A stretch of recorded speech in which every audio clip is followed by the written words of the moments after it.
This afternoon, this session is Financial Crimes Hot Topics. It's a combination of topics that we developed with the panel, but also taking into consideration some of the ideas that you brought to us a couple of weeks ago. And obviously, we've been dealing with topics for the past 2 days, so some of these we may have touched on briefly in some of the other sessions, but in any event, they are major issues to all of us as financial crime professionals. So I'm going to introduce our panel. We have a polling question to start off with, and then we'll dive right into it. And I just say as a quick aside, I've worked with each and every one of these panelists for a number of years, and both their commitment to the AML community and their peers and colleagues have been phenomenal, always very generous with their time.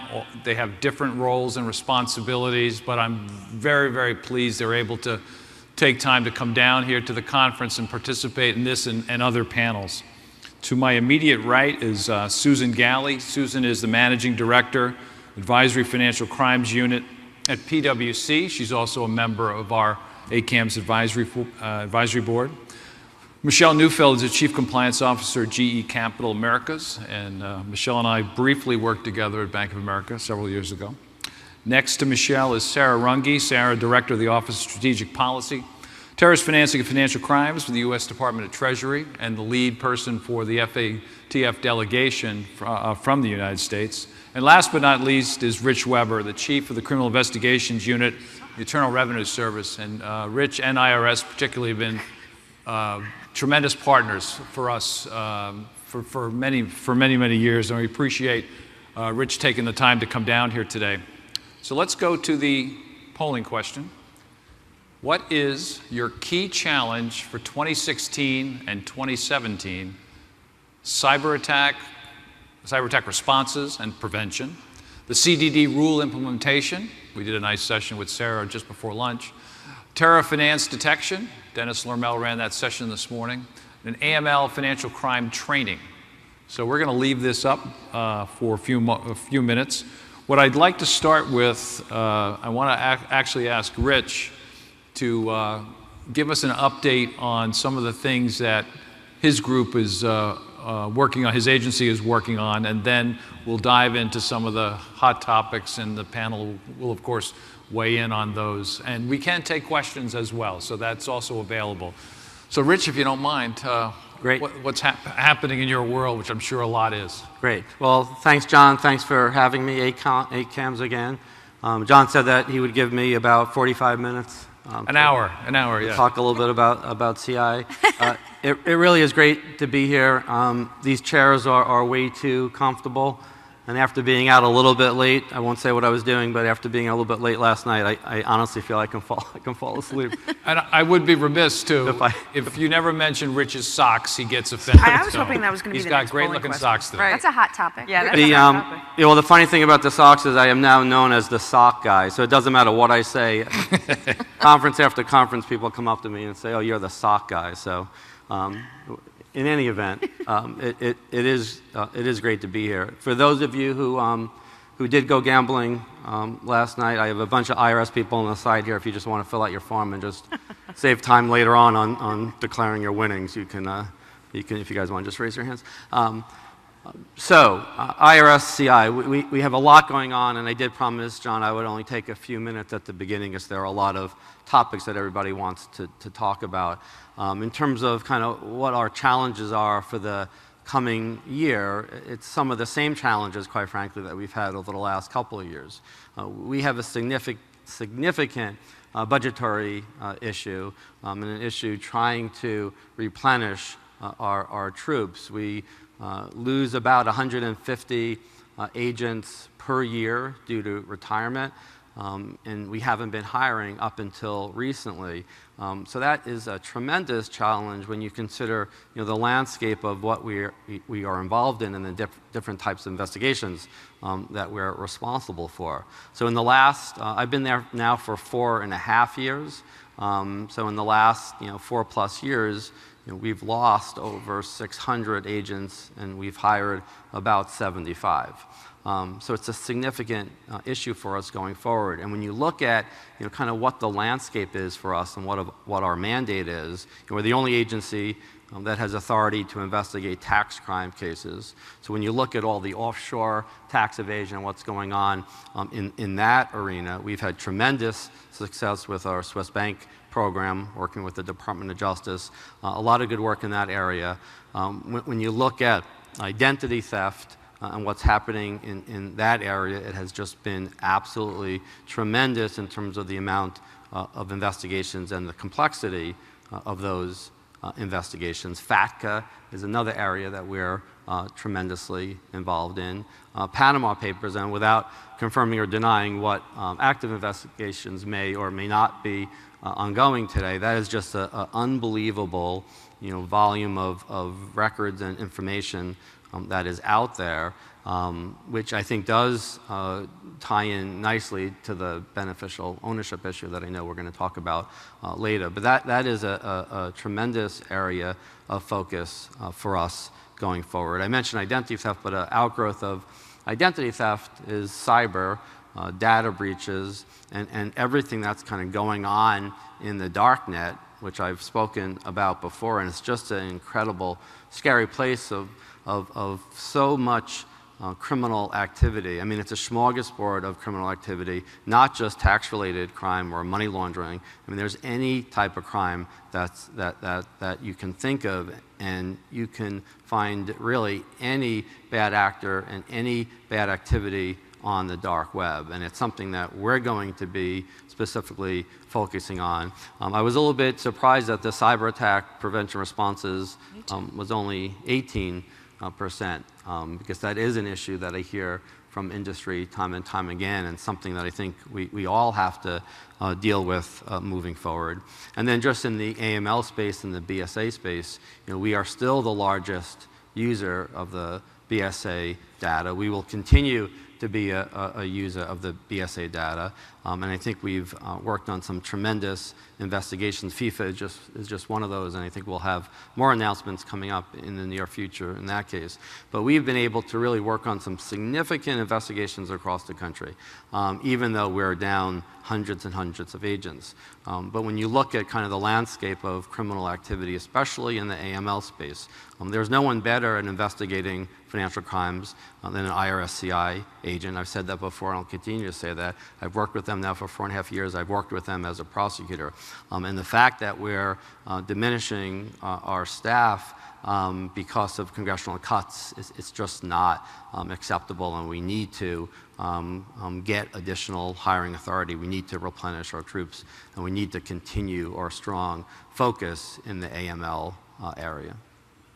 So we have a bunch of topics here. We'll spend some time on each. The CDD rule, we did just do a whole session on that, but we're happy to get some folks' views. The fact that 62% still think implementation is a big issue was evidenced by the several hundred people that joined us right before lunch. So a couple of these items we've already talked about, some at length. Even though Colonel Potter doesn't want us to say de-risking anymore, it is an issue. We have to address it. We talked a bit with the regulators yesterday, so I don't want to go over all that ground. But Susan and Rich were at the event that we had with the World Bank over the summer, and one of the things I said yesterday from here, Rich, is that at that meeting, while obviously we didn't solve anything in particular, we identified a lot of issues. But one of the reasons we asked you and other folks from law enforcement to participate is because of the side effects of de-risking. So whatever the reason, when an institution exits a relationship or refuses to onboard it, potentially your folks lose valuable data, valuable intelligence, because either that entity that was de-risked goes to a smaller bank that perhaps can't manage the risk as well, or they go underground. So I'm curious of your perception on de-risking from that angle. I mean, again, we're all trying to figure out how do we keep certain entities within the global economy? How do we still manage the risk that we're charged with as an AML community? But the fact that it does impact law enforcement, and again, you participated, so give us your sense both of that meeting, but also going forward. Do you see any light at the end of the tunnel? So, I do see light at the end of the tunnel. I mean, it may be a train, but there's something coming. I do think that it's a topic that we should be talking about. I applaud you and ACAMS for keeping it, on the agenda. I completely understand that it's a balancing between the regulators and law enforcement, and I'm really speaking as a law enforcement official. I know that it's different on the regulator side, but we do have to keep on kind of talking about it and see kind of where we end up. And of course, I'm curious and want to hear from the audience in terms of how it impacts their institutions and what more we can do about it, because it is an issue I think that we've been talking about for so long without a real solution, and we need to get there. For law enforcement, I want to make sure that the banks aren't being used by criminals. I want to make sure that the criminals that are using financial institutions, that we have the ability to trace their money, to follow their money, to really be able to investigate, find them, and prosecute them. That's true about de-risking. It's true about beneficial ownership. It's actually true about a lot of these categories. And I also get, and I haven't been in the private side, and so I'm speaking as someone that's investigating and prosecuting these cases, and not necessarily at the bank dealing with all the regulators and checking the boxes and keeping them happy at the same time, worrying about law enforcement coming in and saying we want something different than a regulator. But for me, I want to make sure that we have the best SARs, the best information for us to be able to find the cases that we want to be able to investigate and prosecute. And then when we find those cases, that we can go to the institution and get the data and get the information that makes the most sense to fight crime and to go after those bad actors. And to the extent that the banks are spending more time on checking the box and doing administrative functions to try to keep others happy, my concern is that we're going to lose the information that we need, that the people that are not going to bank at those institutions are going to go off the grid, not just to a small institution, but just somewhere completely that's completely unregulated, that's completely outside of our radar. The marijuana industry is one of those issues. Virtual currency and everything that's happening with Bitcoin and that whole arena is another area that we're seeing potential problems with. But it's not just those areas. I think there's a host of areas that concerns me as a law enforcement person. Right. And Susan, obviously it's well beyond correspondent banking, but that seems to be one of the main focuses when they talk about this issue, right? Right. And I mean, obviously the correspondent banking also impacts, the other segments, such as the charities and the remittance companies, because typically those transactions have to go through correspondent accounts. But I would just add, in terms of the de-risking issue, it's, I don't like that term. Right. Because it sort of, gives you the idea that the only thing that banks are trying to do is avoid risk. But really, it's become a cost-benefit analysis on the part of many institutions, particularly if they've had an enforcement action and there's been a lot of regulatory scrutiny of correspondent banking. The costs that are associated with onboarding a correspondent account, with doing the ongoing monitoring that's required, and then dealing with potentially hundreds, if not thousands, of alerts that might come from one of those accounts, and the cost of investigating those. Essentially what's happening is, banks are looking at this, they're looking at how much it costs, or how much revenue are they making on that relationship, how much is it costing them, and it's pretty easy to decide what to do, if you find out that you're underwater, on that account. Because again, these banks are businesses. They're in business to make money, not to lose money. So I think that there's going to have to be some creative solutions, on how to more efficiently and effectively do due diligence, whether it's through some kind of utilities, right. And even potentially on the monitoring side, because the costs are just spiraling. Michelle, you've been involved internationally in Wolfsburg and related organizations. Is this a situation where we need I know there's a lot of reports being put together, so there's a lot of work in place. I'm not suggesting they're not. There's actually a lot of things out there. But is this a situation where a group like that, I know they've already opined to some degree on this, that's where the possible solution is, or is a combination? So FATF had a plenary session on this where they invited the public sector and the private sector to come and discuss these issues. I will say that de-risking and financial inclusion really are not the same thing. Financial inclusion is about the public policy perception of making sure people have access to the banking sector, and that was the thrust of one of the recent FATF president's agendas. But the de-risking issue causes a lot of impassioned conversation. I will point out that the FCA engaged a number of consultants to do a 6-month study that was published in May. I'd urge you, if you've not yet read that document, to go ahead and take a look at it. There are some interesting points made there, and I think we don't truly understand all of the reasons why firms are exiting certain sectors. Some of the statistics I have show that 0.013% of small business accounts that were exited by a single bank were only noted to be for the reasons of AML concerns. So there's virtually 99% exited for other reasons. And I think we haven't unpacked what all of those potential reasons are, and we've just sort of come at this with a sledgehammer. I do think that this is a global issue. The financial markets are a global place, and we can't individually by country resolve these issues. But I do think that we need to come to the table not only with the AML regulators, but those public policy participants in the public sector as well, to understand what some of their agendas are, because we're not talking the same language at the end of the day. Sarah, I'm going to also ask you, besides opine here, to talk about the mutual valuation process from a practical standpoint, but I know you obviously been very engaged in this issue from both the inclusion space, areas in the world that are suffering greatly for not being banked, but also on the overall regulatory uncertainty, banker exiting space as well. So what is your take? Again, I know a lot of work is going on, but give us a sense of where you see where we are right now.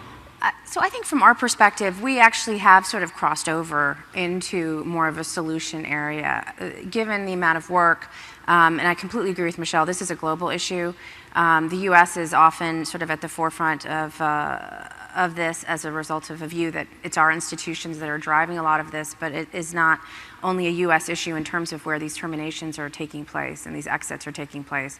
So as a result, the Financial Action Task Force, the Financial Stability Board, the G7, the G20 have all sort of engaged in this space. But as a result, we've had a number of things that have happened. I agree with Michelle that we don't know the totality of the drivers, but I think we have a good sense of the different buckets. And one of the things from our perspectives that's happened over the last couple years is that it's really not possible, there's not a silver bullet to address this issue or even to pinpoint anyone. I think in our experience, these decisions are being made for a variety of factors every single time. It's never one thing.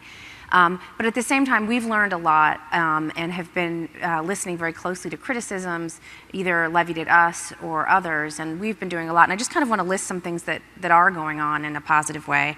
John, I know you talked about the fact sheet that Treasury and the FBA's put out. That is in part to address a couple of issues around lack of clarity associated with supervisory expectations for correspondent banking. It also addresses the expectation for knowing your customer's customer. There's a ton going on in the private sector where large institutions in the US and elsewhere are actually training and providing remedial activity and for foreign financial institutions to help them get on track to have the controls in place that our banks want. Which is a big win. We have a lot of foreign governments that are acknowledging that their AML systems are not where they need to be. And they are taking steps very proactively and engaging with us, but others, to really work towards that next level. And the point here is that a lot of countries have the laws on the books, but how well a lot of those obligations are being implemented is an entirely different conversation that I think a lot of banks are very sensitive to. And then we're also doing a lot, the US government and Treasury, focusing on technical assistance in countries specifically that have been having more acute problems, and we've been engaging specifically on this issue related to that. So there's a lot, and then as I think everyone knows, we've held a series of events in the Caribbean, Central America, and the Gulf, working with private sector institutions, so banks, regulators, and finance ministry representatives from all those areas coming together to talk together, share information, make clear, I think, from the U.S. side what expectations are, hearing those governments talk about steps they're taking to improve the implementation of AML. So I actually think I think we've made progress, and at the end of the day, I think a lot of this is as a result of sort of a perfect storm of things going on right now in terms of profitability, low interest rates, et cetera. So it's not going to go away. We don't want you to shift gears, but also want to tell the audience that tomorrow, to remind you, the keynoter is Comptroller Curry, and obviously the OCC has always weighed in on this issue as well, besides the issues of financial technology and other things that they talk about. So we're looking forward to hearing his remarks. The FATF's evaluation process, I'll premise it by saying that the U.S., as we just talked about again in the last session, the report is being crafted. It'll be out. I'll let you opine on just the process. But from a practical standpoint, folks in the room, when they get the report, how should they view that? And I'll just say that now that we're being assessed for effectiveness, if there's some gaps, there could be some changes in laws and regulations, right? I mean, that's high level, that stands to reason. But if you're a practitioner out there, how would you advise them to view the evaluation process? Yeah, it's a hard process. It's sort of the equivalent, I think, to how a lot of you feel during your examination process. So I feel your pain. I can only say that. And this one goes on for 3 years. So we're just reaching the end of it. Look, these reports historically were very long. When we revised or renewed the assessment process a couple years ago, we intentionally tried to develop a template so these reports would be more usable to all of you. So the bulk of the report will be about 100 pages long, and it's holistic, looking at, as John said, really not focusing on our technical issues, but how well we are at a higher level at combating money laundering and terrorist financing. So there are recommendations, there are key findings and recommendations, and there'll be recommendations associated with certain issues. And look, I think everybody should look at that, and you will see what you will see, in the sense that yes, we will be taking and putting a plan together ourselves domestically afterwards to sort of address some of those outstanding issues. Some of them will not be a surprise, some of them may be, but at the end of the day, the process is incredibly. You learn so much, and you also learn how much people really haven't thought about some of these things. And I'd say overall, the assessment team really got it right. It was very difficult. We worked very hard, but I do think there are issues in there that won't surprise people in terms of our system and our potential deficiencies. But there's some great stories too, and really good stories about things that we're doing really well.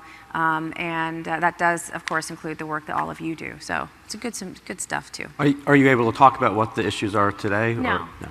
Because I can't. I tried. I know, until it's public. So. See, I knew that. That's why I didn't ask. But John, as a practitioner who receives the results of these reports, some of the things that I do in my day-to-day with these reports, it can help inform your view on a particular country. If you're entering that country for the first time, that's one of the first resources I go to. If there's a new product that we're looking to enter a new country in, I'll go to that FATF report just to start to develop a good sense. I think the challenge is they're not staying at 100 pages, right? Canada was over 200. That was with the TC annex. Okay, all right. And others have been large, but they are good resources for you to understand where those deficiencies are and help you develop a deeper understanding of the risks your company will face if you enter that market.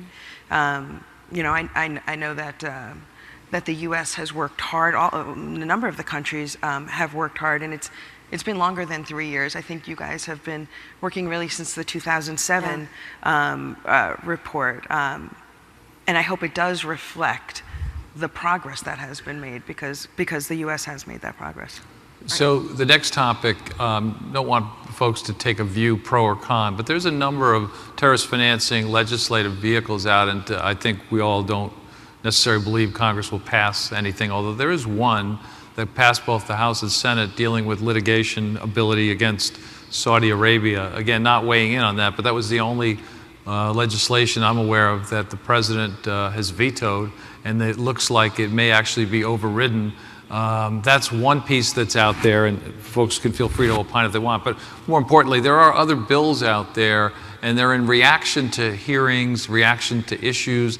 Sarah, Rich, anybody, is there anything out there, again, not whether you support them or don't support them, I assume your folks are watching all these things carefully. Do you think any of these other pieces of legislation have any traction, or are they simply kind of reactions to, a particular issue in a given month sort of thing?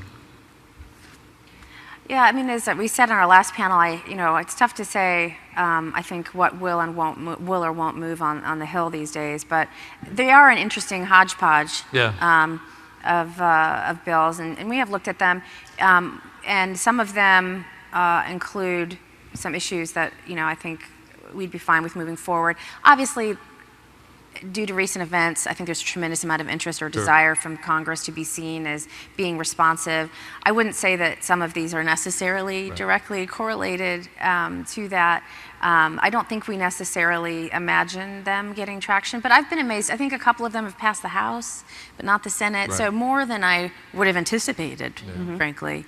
So folks should just take a look, House and Senate websites in the states, if you're following U.S. law, and those proposals will be out there. And, Rich, I don't know if there's anything you want to add. Yeah, no, I obviously can't comment on any pending legislation, so I think Sarah went even further than I would go.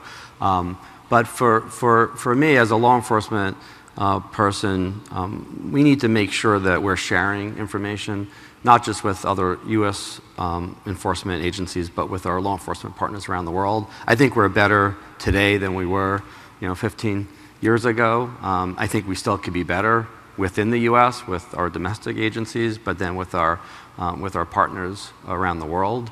So I would like to see an increased emphasis on sharing, real-time sharing of information, because I think that is probably the most effective way of stopping these attacks. And when you're looking at trying to trace money around the world and trying to find the different puzzle pieces, I absolutely think that we need to work together, and whatever helps us get to that point, I think is a good thing. Yeah. The next, just let me jump on if I can. The next issue on corporate formation, you mentioned, Sarah, in the last session we talked about it. I know, Rich, this is an issue that's important to your agency as well, and just in general, the use of shell companies, big problem in the States, worldwide. Corporate formation is seen as one way to address that. There is, again, legislation on that, and it hasn't really gone very far.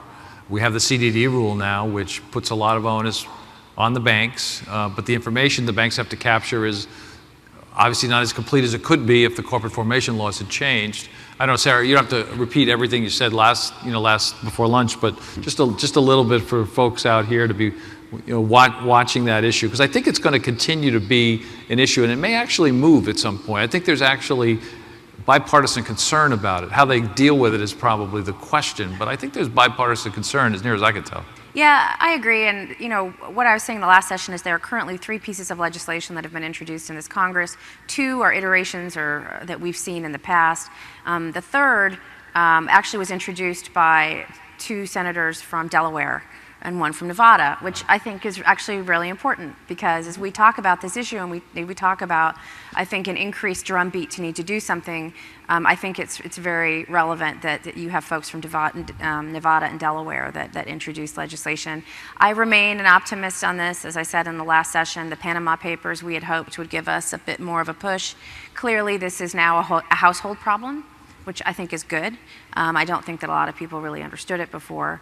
We don't have a lot of days left, but we're cautiously optimistic, and the administration sent a proposal up to Congress in May, and we've been talking to different members of Congress over the last few months, so fingers crossed. Well, high level, Rich, it's important, right? Yeah, I mean, I think, quite frankly, but for the Panama paper leak, I don't think we would be where we are today. And we've been talking about this for how many years? Right. We were talking about this when I was at DOJ 10 years ago, and it's probably existed even before that. I mean, I'm amazed that we find space at every conference to still Right. talk about it. So I'm not as optimistic because I've been in Washington too long, and I'm not sure whatever gets passed or gets accomplished on some days there. But it's just unbelievable to me, because I think we all can agree that we want to be able to make it as difficult as possible for criminals to commit their crimes, and to do everything possible to be able to find them and trace their money. And the beneficial ownership, the shell company issue, has been one of the most significant issues in being able for law enforcement to be able to do their jobs. And it's been out there for so many years. I do think there is some movement finally to make a change. I know there is the FinCEN regulation. Whether that goes far enough, we can talk about that. But I do think more needs to be done, and I'm not sure what it takes. Probably a few more leaks of information. Right, Susan. Right, and also the incident over the summer, with the Malaysian Sovereign Wealth Fund. Clearly the lack of beneficial ownership information and shell companies played a very prominent role, in enabling, those foreign officials to get their funds into the U.S., undetected. Right. We did a whole session on CDD, but I do want to give others an opportunity if there's anything particular. We went through the rule, the exceptions to the rule, some practical advice on how to prepare to implement. But is there anything else that you folks want to make sure that we mention, Michelle? No, I'm sorry I didn't attend that session. I think that this is the most important rule that we've had in years. This will be transformative to our financial institutions, and so we should not fool ourselves that this will be complex and costly to implement, and that it will generate continuing conversations for years to come. There will be an assessment of how we've done and whether or not we've met expectations, because despite the fact that I do think that this piece of legislation has enjoyed the most rigorous debate, the most honest conversations, and really listening to understand, not listening to respond, between both parties, both the public side and the private side. So I congratulate everybody who participated in that lengthy process to get it right. We are yet to see what the results will be when we are examined for our compliance with this rule. So I would encourage everyone to remain engaged in the process, to make sure that you are benchmarking how you are implementing that rule with your peers, and be part of the discourse as we learn from the implementation.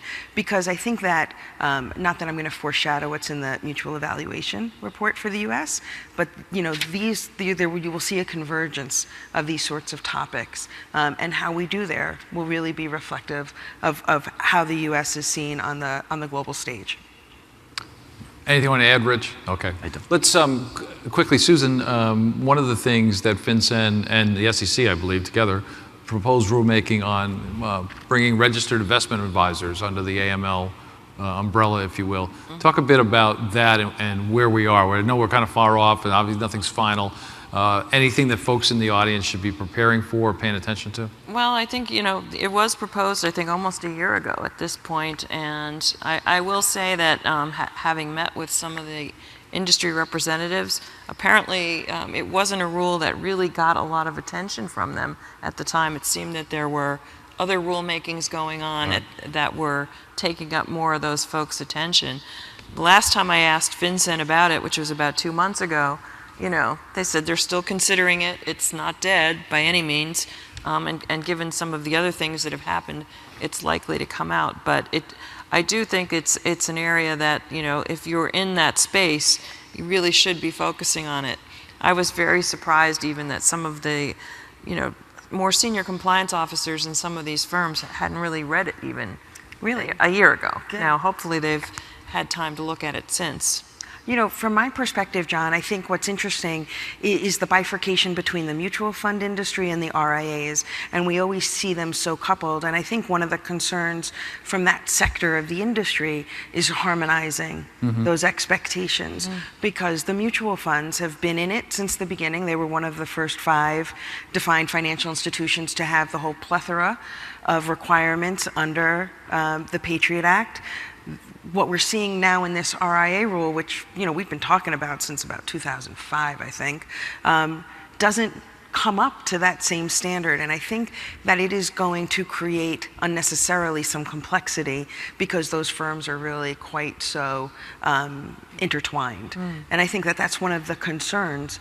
You know, we keep talking about parity and about harmonization, right? That was a big conversation in the CDD rule as well. And I think by not coming up to the full gamut, you know, we're creating unnecessarily some agita in the system. Yeah, I know I've always felt that certainly when the Patriot Act was passed, any group that had a financial obligation should have a AML type obligation. So I'm not remotely sympathetic to groups that have kind of lobbied their way out of things. And I guess what we'll see, Sarah, is the report may or may not indicate certain groups aren't covered. I think in Canada that they made comments about gatekeepers, lawyers and notaries, that sort of thing. So that could be something that might trigger more movement. But clearly, I mean, certain elements of the financial sector are different, so they can't do the same things a traditional bank can do. But I certainly think we have seen evidence of groups that have stayed out from under that umbrella because they've been really good at lobbying. I mean, that's been part of it. Let's be fair. Right. I don't know that this group is like that at all. But certainly, I think that's an element of any of these. That's my next panel, the real estate one. Yes. and the real estate attorneys, they've got a very effective lobby. So let's shift gears. Rich, you certainly, in your previous role, were active working with the New York Department of Financial Services. Obviously, they are a large, reaching organization for a variety of reasons. Their previous head, Benjamin Lawsky, did a lot of different things that impacted the financial sector beyond New York, and obviously felt very strongly about certain things. And one of his elements of his legacy, if you will, is a rule that I believe becomes effective next January. And it's we're listing it as the rule on certification, but it's certainly more than that. So, Susan, I'm going to have you talk a bit about it, and then have folks weigh in not on whether you like it or don't like it, but what it means, what it may mean. Obviously, it was designed to address certain bank activities that department, reacted to a certain way. And the key element here that affects personal liability, a session that my colleague Kieran Beer did yesterday, deals with putting your name on the line, putting your neck on the line, if you will. Prior to that, it wasn't your neck, it was the institution's. Things are changing, right? And this is another example of that. Exactly. Yeah, so this rule is out, and it focuses on watch list filtering and transaction monitoring, but there's a couple of things about it I think are significant. Number one, it really sort of codifies the requirement to do risk assessments. You know, there's no BSA requirement or pillar requirement that says you have to have a risk assessment. But in order to comply with this particular regulation, which is risk-based, it sets right out at the beginning that you must do a risk assessment. So that's key. Secondly, I think it's the most prescriptive document I've seen from a regulator in terms of what they are expecting for filtering and transaction monitoring. And even if you're not regulated by the DFS, you really need to take a look at this. Because a lot of the things that they're suggesting are things that, you know, have been required at other institutions who have been under enforcement actions. So maybe it wasn't out there in the public, but all of these things are common steps, you know, that regulators have been requiring, you know, under other regulators, not just DFS. So I think one of the key things is really to take a look at your existing programs immediately. You know, do a gap assessment to determine if, you know, where you are, and start planning as quickly as possible. Because again, as John said, an individual, whether it's the chief compliance officer, whether it's a board resolution, someone from that institution is going to need to certify as to the effectiveness of that program. And even though the final rule softened the tone, if you will, about criminal liability, the implication is still there that, if you make a false statement, you could potentially, be prosecuted. I want to make a couple comments about that and have you guys weigh in. One is they definitely did do outreach and listened to some degree to the comments. I don't think there's any question that it was both softened, and for my money, the interesting change was in the previous version, the chief compliance officer or the head of AML would have had to sign. Now, it can be that person or the board of directors. And if I'm in a financial institution, I'm not signing that thing. I'm going to have the board do it. And Rich, I think by doing that, you up theoretically the culture of compliance internally, because the board has to pay attention perhaps more than they did before. So I think at least at that level, they certainly did listen to comments about the fact that AML officers are not always at the table, right? Yep, no, I agree, and I think that was a great change. And I think it was great that they did listen and that they were proactive. So when I was at the Department of Justice, you didn't hear much about New York DFS, really at all. We had investigated and prosecuted a whole bunch of bank cases, and they were not in the arena at all. And then I went over to the Manhattan DA's office for a couple of years. You still really didn't hear about them, and we investigated and prosecuted a few more significant cases. And then it was towards the tail end of my tenure at the DA's office, I went over to IRSCI, and then all of a sudden it's like they came out of nowhere. And not only did they start getting involved in actual investigations, but then I really think they took a real proactive role in a lot of these different regulations. And I do think at this time they're at the forefront of some of these requirements. It's not just the certification rule, but now with the cyber security rule, which I think they may have been the first in the nation to come up with that regulation. I just think it's interesting for that entity to be so kind of aggressive at this point. But I think some of the work that they're doing is incredibly important. And I think the fact that they're willing to listen and doing the outreach is incredibly productive. So perhaps a different perspective, though, is I think that if they are at the forefront, I'm a bit concerned perhaps at the chilling effect that it'll have. There is no doubt that New York branches of foreign financial institutions are having a difficult time attracting and retaining qualified subject matter experts. And I think this rule, at least certainly in the initial draft, really did cause a lot of consternation amongst that population about whether or not that's a place that they would want to be employed by. So, just looking ahead, that might be a growing concern that you have. I agree, and I think it's probably part of the reason. I mean, I love my job and my agency. Probably part of the reason why I'm still in government and not willing to take a chief compliance job right now. Sarah, to Michelle's point, I was asked to do a presentation to the FATF review board when they were here back in January, February, whenever it was. And I was on with several other organizations. And these other organizations who had seen the New York law said it would be a really good idea if we made this a national law in the state. So I, of course, was there and said why I thought that would be horrible. But that was the initial iteration in terms of what everybody's just talked about.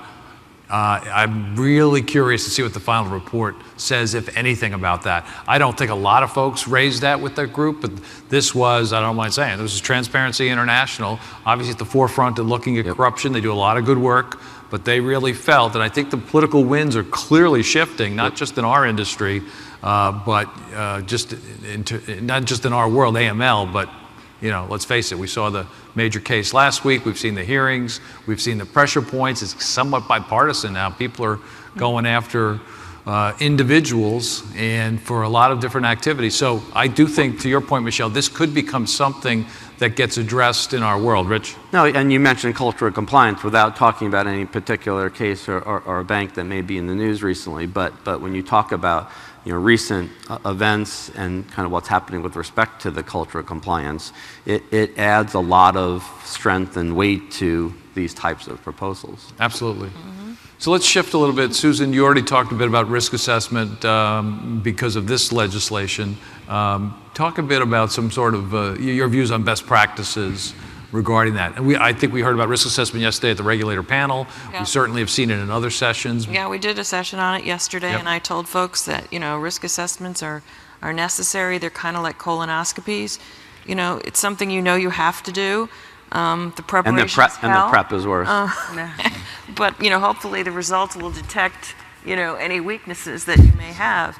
I think, my experience is that, the biggest issue with them is oftentimes the resources that are available to actually conduct the risk assessment aren't adequate. It's something everybody knows they have to do, but unless you're in a very large institution, typically there isn't a function that's dedicated to it. And it really does take not only the folks that conduct the risk assessment from a compliance perspective, but you've got to have the support of the people that have the data. And half the time, the business partners don't even know where the data is. So it's almost like corralling cats when you're trying to do this risk assessment, particularly for the first time, to really be able to get quality information, because otherwise it's going to be garbage in, garbage out. So I would just say organize yourselves, try to get the various stakeholders involved. It's also an iterative process. You can't expect to have, perfection on the first go-round. You're probably going to have to do this a couple of different times, and hopefully each time that you do it, it gets better at predicting, where your true risks are. The other area that I've seen the regulators criticize is, don't just look at inherent risk. They're really expecting you to assess the control environment and also, understand at the end of the day, what's the residual risk? How have your controls help you to mitigate? What's the regulator's reaction to a risk assessment when one is done and then shared with the regulator? Well, the regulators that's one of the first things they're going to look for. Because clearly if the institution hasn't done an enterprise risk assessment, they have to do it. That's a requirement. Some of the things that they're saying that I've seen more recently is they'd like to see them be a little more quantitative and not qualitative and purely subjective. Right. Again, the assessment of the controls, because some institutions, let's face it, if you go out and ask your business partners how their controls are, guess what they're going to say? They're great. Everything's wonderful. So even they're looking for a little more rigor, on how you're assessing those. Are you looking at internal audit reports? Are you looking at, compliance monitoring and testing results? To give something a little bit more, objectivity, than the opinion of the business partner that you're, looking at. Yeah. So those are just a few points. I think with the risk assessment too, Rich, making those reports available or making them mandatory that the board sees them, again, goes back to the culture point. So whether they're heat maps or reports that outline, again, both the inherent and residual risk, that's something the regulators are looking at. Are you getting in front of the right people to get both resources and mitigation plans in place? I think the big struggle tends to be that even if you have a pretty elaborate risk assessment, are the regulators giving it enough deference, for lack of a better term? Because in some cases they will argue with you about, and some of it's valid, argue with you about categorizations, about refreshing the risk assessment, how often should that be done? I think the manual talks about 18 months, but I think most people think that that's a pretty long period of time, and especially if you're in new product delivery areas and delivery channels, that obviously should happen sooner, and if things change. Again, if FATF comes out with a major typology report or you guys come out with a regulation, then what are you doing to map to that? So I do think that that's an area, if you're not doing a risk assessment in 2016, you're not just behind the eight ball, you're taking a big chance. And worst case scenario, if you do have an enforcement action, typically you're going to be doing it multiple times the first year, because usually if the enterprise risk assessment isn't working, then usually the subcomponents aren't either. So it may be a case where you have to update your country, risk assessment, your product risk assessment, and that takes time. So usually what I've seen is if you've done one, they don't really buy into it because they don't feel it's capturing the risk properly. They may say in 6 more months after you've fixed these other subcomponents, you have to do it again. Right. So it is iterative. The other thing, you brought up a very good point. the regulators are looking to see, all right, what is the overall business strategy of the institution? Is there a financial crime risk appetite that's been articulated with the board? And then how does that marry up with what the risk assessment is telling you? And there should be a feedback loop, Right. as you say, to the board so that they can ensure, that the appropriate resources are there. I want to shift gears, Rich, and go to the second bullet on cyber. Even though you saw only an 18% response, it's clear from other both surveys and evaluations we get that cyber broadly is very important to this audience. Right. The subset of it is, what do we do? Because, AML and the IT groups are not always connected. They're the ones that have the expertise, both from a perspective of law enforcement, but also your, if you can, recommendations on how the AML function can better coordinate on cyber attacks, cyber prevention, all the sorts of things I know you guys are working on. So I'm not sure if it's better coordination or a convergence of AML. I know we used to talk about AML and fraud. Now it's AML, fraud, and cyber. Right. I am curious, from the audience, and to get some comments about how you're doing it at your institutions and what's working and what's not working. But I do think a convergence is probably where we need to be. And it comes up in a number of different ways. We had a RegTech breakfast panel at 8 o'clock this morning, which is a little bit too early for me. But it was a really a good discussion about the challenges within that sector, and then specifically some of the cyber challenges, and how we're treating institutions and companies that may have a cyber attack or an intrusion, and the fact that these entities are and should be considered victims, and that we in law enforcement want to be able to get the information from the institutions as quickly as possible, so we can respond and then deal with those issues. For IRSCI and every law enforcement agency, I think, looks at the problem a little bit differently. For us, if there has been a breach at an institution or a company, a health insurance company, for example, if certain PII, personal identifiable information, is hacked, if it's stolen, that is the information that will then be used to attack the IRS system, and a bunch of crooks will use that information to file fraudulent tax returns and get tax refunds. We've seen too many cases in the last 2 or 3 years. So we want to be able to work with you and get as much information as possible to not just investigate and go after those criminals, but then to protect the IRS system and to protect the taxpayers, so then we don't have additional victims on top of the institutions and the entities that are victims. So I think a quick response by the entity that's involved in some type of an intrusion, law enforcement's ability to come in quickly and then share information between agencies to attack whatever problem exists based upon that intrusion. Michelle, you're in a unique institution, to say the least, obviously. What's GE's, and maybe you can talk prior when it had the financial component, what was their general response to cyber issues? I assume it was evolving based on everything we've talked about for the past couple of years. What generally, and did your group have a role at all, and what was it?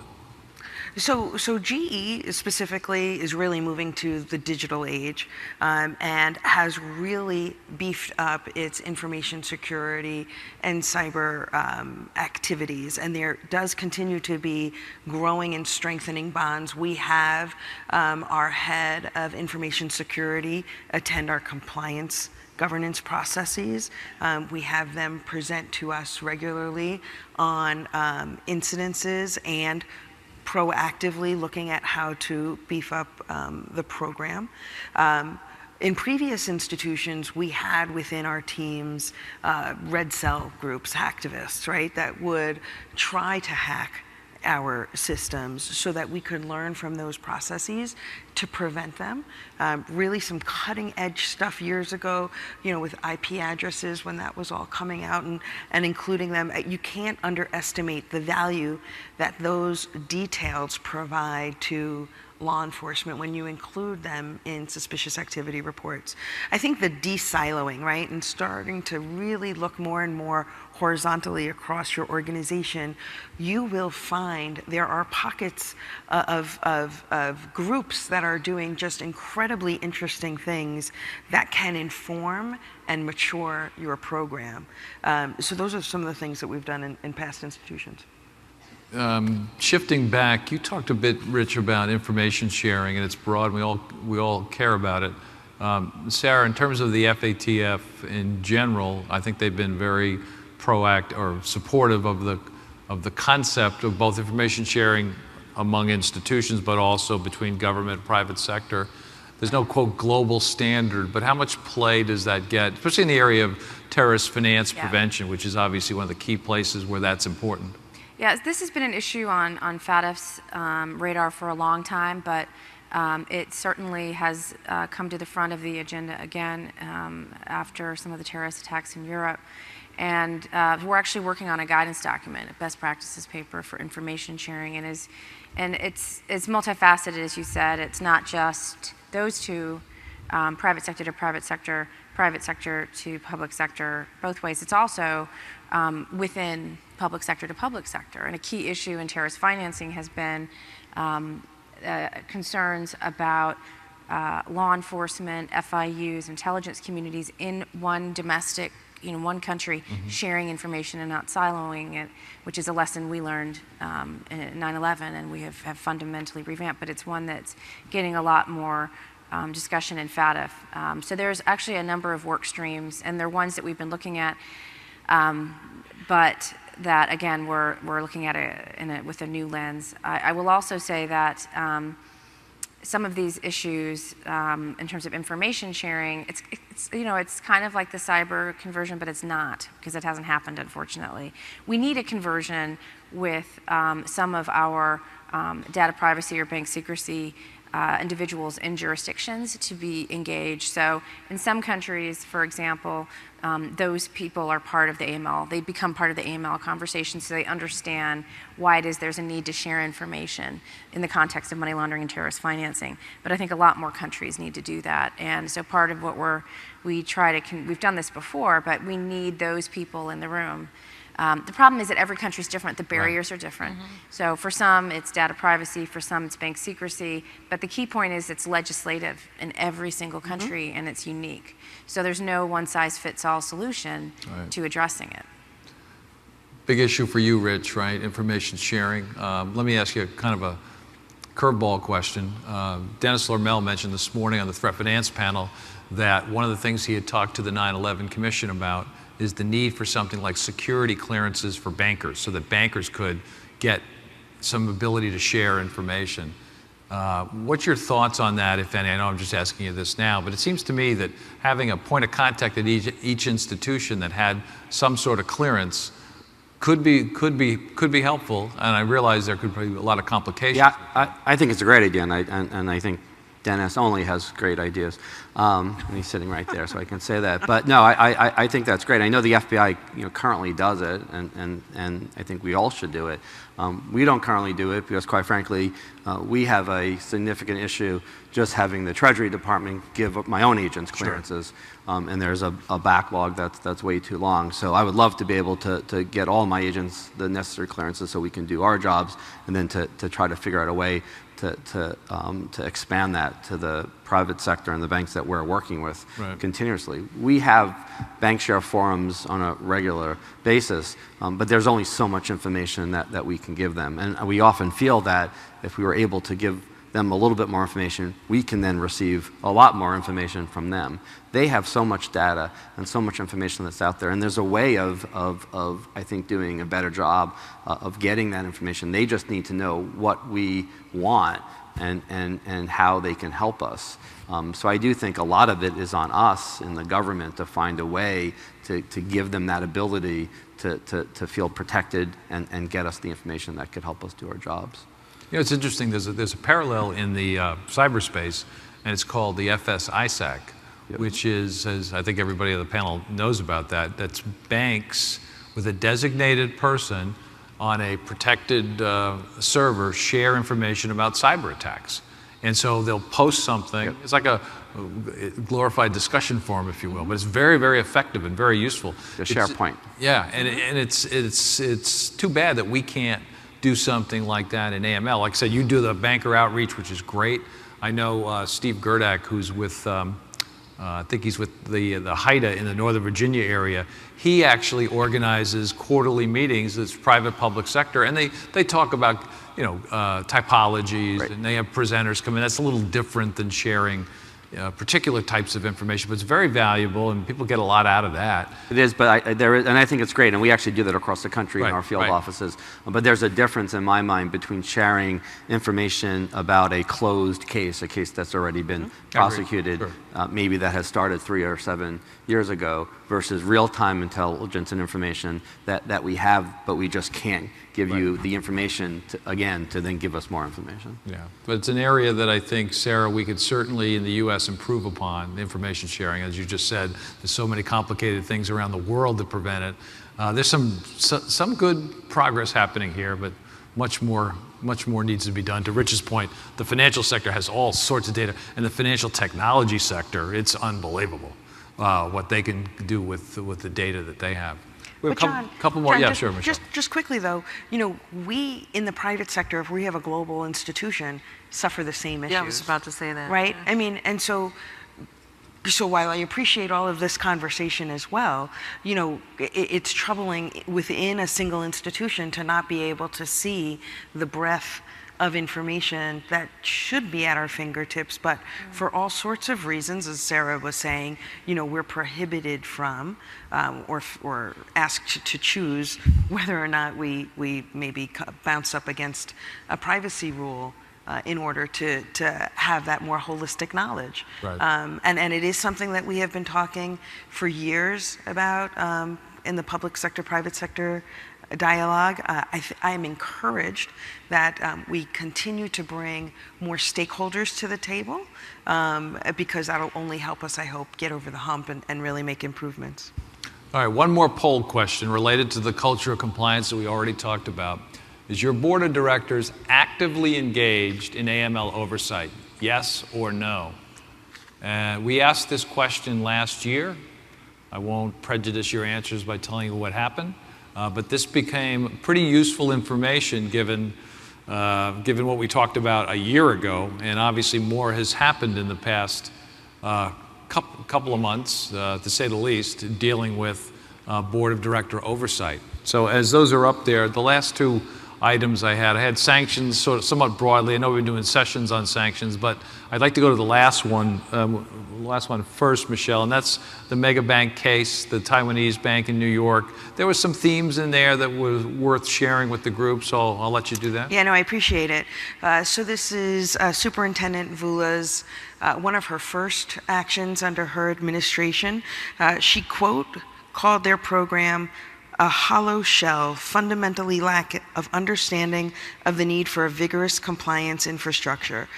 What's interesting about this case is that we see Panama Papers. Mossack Fonseca is part of this. A number of their clients were created by the law firm in Panama. Another theme here is this conflicts of interest. People who are in the second line of defense holding first line of defense positions as well. So the OFAC officer was not only the OFAC officer, but was also the operations manager for their foreign correspondent banking business. And each of those people held, both second line responsibilities as well as first line of responsibilities. Another theme we see in this case is that the people who had these positions, BSA officer and OFAC officer, had a fundamental lack of knowledge of the U.S. laws under the BSA as amended by the Patriot Act. And then finally, we see that they fail to follow their own procedures. I mean, if we haven't learned anything in the last 13 years of consent orders, if you're going to write it down, you better best be doing it. I can't tell you, honestly, if you read almost every single consent order out there, you will see firm after firm being strung up on their own, some of them even going beyond regulatory requirements, but they fail to follow their own procedures. So if you take nothing back, go back to your firms, test your procedures, make sure you are actually doing what you are saying you are doing. That's a layup in terms of MRIs, MRAs, et cetera. The poll results, much better than last year. 67% of you said your board is actively engaged in AML oversight. It's a question I think will be a standing question. We'll ask at every conference to see how you think things are going. What was last year's? 50-50. Yeah. That's better. Which I thought was very surprising. Given it's anonymous, obviously we have no idea who's responding. I think this is, again, temperature check and time. It's not scientifically valid for anything other than the folks in this room at least feel pretty good about their boards, and I think that's a positive, and we just got to continue to get that number up, right? Yep. I'm going to put up the... Can I add one thing? Go ahead, absolutely. I just wanted Please. to add something on the mega bank. You know, as Michelle said, it was pretty much a systemic breakdown across the board, you know, of just about every pillar of the program. But I think something else that was there was that these individuals also did not understand how to interact with regulators, you know, That's a great point. and were combative and, you know, evasive, et cetera. And that is the kiss of death. You know, you do not behave that way. And I think that sometimes, you know, with some of these foreign-based banks, they just really don't understand the protocols of how to handle, you know, and interact with examiners. I think that's an excellent point. I'm going to give everybody a chance for some takeaways, some either strategies, tactics, or things you want to reference. Rich, I'll start with you. So I think the cyber area is going to be something that we talk more about over the next year, and the darknet area. And I think this phrase, culture of compliance, which we've always talked about, I think has a kind of takes on a new meaning within the next year. Right. Sarah. Read the report in December, right? That's a takeaway. Read the report in December. And I think, as Michelle said, read the other FATF reports. We totally agree that they're a great source of information for you as you're trying to understand risk and context of the countries you're operating in. I think, Michelle, this is your takeaway. Yeah, this is my takeaway. You're free to read it. Another thing that I would encourage everybody to do is be an active participant in the process.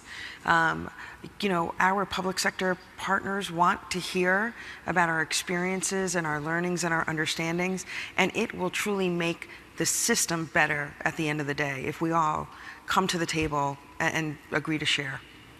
Susan?